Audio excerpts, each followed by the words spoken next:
त्यो रात उनको प्रेमको नशा लागेर म कसरी ढलेँ भन्ने कुरा आज आएर सम्झिँदा पनि उत्तिकै आनन्द लाग्छ। उनी छैनन्, बस छ त केवल उनको स्पर्श, उनको सुगन्ध, उनको कल्पना, उनको याद र उनको सपना मात्र। त्यो एक रात अनि एउटाको साथ पुरै जिन्दगी पलभरमै जिएको जस्तो मेरो आभास, सायद उनको पनि।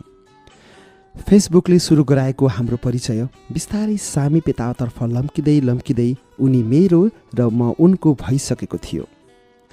उनका तस्विर र स्ट्याटसहरू निकै भलादमी अनि कुरा गर्ने तरिका पनि।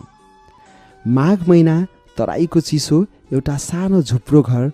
उनले आज के लेखे, कस्तो तस्विर अपडेट गरे अनि मलाई के म्यासेज लेखे, बस यही खुल्दलीमा 2 दिन बितेका थिए। हिउँदको बेला तराईमा खासै बर्सात हुँदैन, तर त्यो समयमा भने लगातार 3 दिनसम्म पानी पर्यो, बिजुलीका पोलहरू ढले, टेलिफोन सेवा अवरुद्ध भयो। कहाँ के कति क्षति भयो जानकारी लिन रेडियोसम्म थियो घरमा, लाइट नभएकोले टेलिभिजन चल्ने कुनै सम्भावना थिएन। दियोको सहाराले सबै काम सकेर खाना खाइबरी आफ्नो ओछ्यानमा पल्टिएको मात्र थिएँ, झल्ल बत्ती आयो। 2 दिनदेखि बन्द मोबाइल चार्ज गर्न मलाई चपेटो नै पर्यो। मोबाइल चार्जमा राखेर फेसबुक खोलेँ। मेसेन्जरमा 99+ म्यासेज भनेर रेड क्रसको जस्तो रातो प्लस देखाएको रहेछ। मैले सुरुको म्यासेज हेर्ने कुरै भएन, हेरौँ पनि किन, उनको म्यासेज गनेर साध्य थिएन। अन्तिम म्यासेजबाट पढ्न सुरु गरेँ।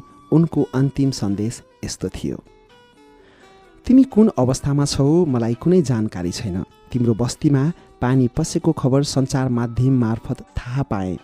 काली, तिमी छिट्टै अनलाइन आऊ न, म 48 घन्टादेखि तिम्रै प्रोफाइल हेरेर बसेको छु। मैले तत्काल रिप्लाई गरेँ, कालु, म सकुशल छु, चिन्ता नगर। उनले लेखे, ओहो तिमी आयु प्यारी, सर्वप्रथम मलाई तिम्रो अङ्गालो चाहियो। आज तिमी मसँग नै छौ भन्ने कुराको आभास गर्न चाहन्छु। यो 48 घन्टा कति कठोरतापूर्वक बिताएँ मैले। यस्तो लाग्यो वर्षौँदेखि एक अर्काको भएर बाँचेका हामी आज एक्कासी तिमी टाढा हुँदा म नितान्त एक्लो पागल जस्तै बने। उनको त्यो म्यासेजले मेरो मुटुभित्र गहिरो डेरा जमायो। उनी लेख्दै गए, आज अनुमति दियो भने म सदा सदाका लागि तिमीलाई मेरी बनाउन चाहन्छु। हरेक पल तिम्रो स्पर्शसँगै बिताउन चाहन्छु म। मैले तिमीलाई गर्ने मायाको कुनै सीमा हुँदो हो त आज त्यो सीमा नाघेर म देखाइदिन्थेँ अनि त्यसपछि तिमीले जुनसुकै सजाय दिए पनि तिम्रो मायाको उपहार सम्झेर सहर्ष स्वीकार गर्दथे मेरी रानी। यो 2 दिनको दूरीले तिमीलाई सीमा नाग्ने बनायो, मेरो अनुमति माग्ने बनायो। माग आज तिमी जे माग्छौ, म खुसी खुसी दिन तयार छु प्यारा। पीडा उस्तै हो, प्रेम पनि उस्तै हो, मलाई पनि त्यस्तै भएको छ। मलाई कहाँ तिम्रो नबन्ने रहर हुँदो हो त। सुन न काली, भनिन्छ नि जिन्दगीमा कहिलेकाहीँ गरिएका कुनै गल्ती यति मिठा हुन्छन् कि ती कुनै असल कामभन्दा अझै प्यारा लाग्छन्। हो, आज मलाई पनि त्यही गल्ती गर्न मन लाग्यो प्यारी, के अनुमति मागे दिन्छौ र? उनको यति मिठो आग्रह म कसरी नकारुँ। हुन्छ, भन जे चाहन्छौ तिमी त्यही माग।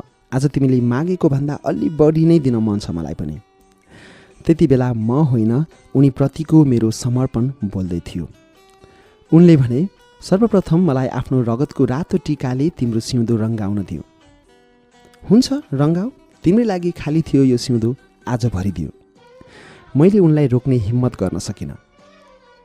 आऊ, आज तिमी र म बीचको हरेक दूरी मेटिनुपर्छ। यो सारा संसारले हामी एक अर्काको हौँ भन्ने कुरा बुझ्नुपर्छ। उनका प्रत्येक शब्दले मलाई बिस्तारै घामको तापले हिउँ पगाले जस्तै पगाल्दै थियो। मुटु निकै नै तीव्र गतिमा कुद्न थाल्यो। त्यो पल उनी र म बीचका सबै दूरी मेटिए, तर काल्पनिक रूपमा। यस्तै माया प्रेमका कुरा गर्दा गर्दै बिहान भएको पत्तै भएन। उनले भने, कुनै कुनै रातहरू यति प्रिय बनिदिन्छन् भन्ने मैले कहिले पनि सोचेको थिएन।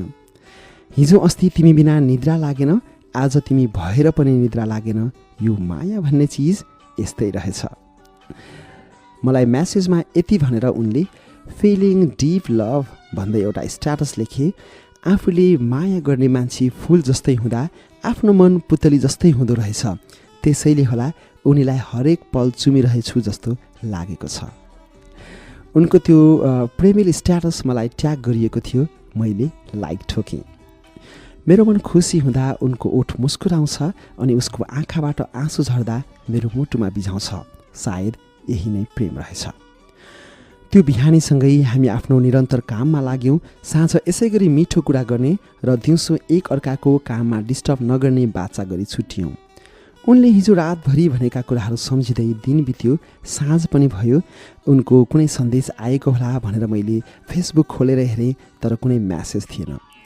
आज निकै व्यस्त भएछन् काममा, ठिकै छ भन्ने लागेर मैले नै म्यासेज लेखेँ, कहाँ छौ कालु, म तिमीलाई अनलाइनमा कुरिरहेकी छु।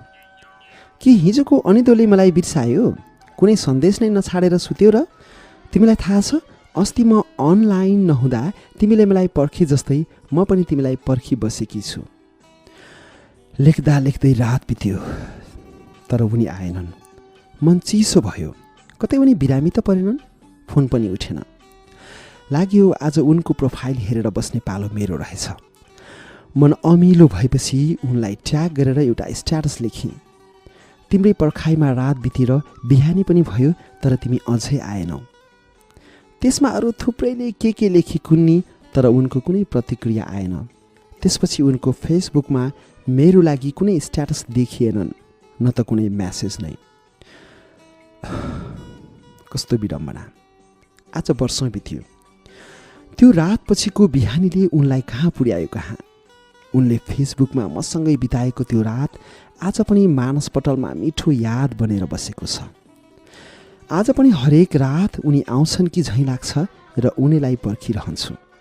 ती रातपछिका सुनौला रङ्गीन बिहानीहरू मेरो लागि फिक्का र रङ्गहीन बनेका छन्, तर आशा मरेको छैन। उनी एक दिन आउनेछन् आफ्नी कालीलाई सम्झेर।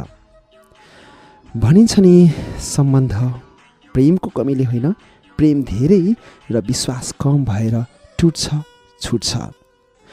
तर हाम्रो सम्बन्धमा न त विश्वासको कमी छ न प्रेमको, अनि छुट्यो भनेर कसरी पत्याएर बसौँ म।